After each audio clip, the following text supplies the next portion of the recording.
আসসালামু আলাইকুম। বাংলাদেশের যে পরিস্থিতি, দেশে আসলে লাগলোটা কি?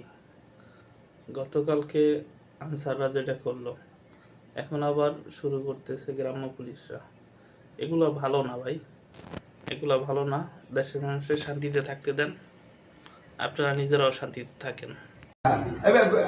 আমরা সবাই আজ রাতে ঢাকার উদ্দেশ্যে রওনা দেব। আপনারা সবাই ঢাকার উদ্দেশ্যে সবাই রওনা দেন। আমরা সবাই ঢাকা আসছি, আর ঘরে বসে থাকার সময় নাই। নিজেদের দাবি নিজেদেরকেই আদায় করে নিতে হবে। তাই সবাই ঢাকার উদ্দেশ্যে রওনা দেন। আল্লাহ হাফেজ। আল্লাহ হাফেজ।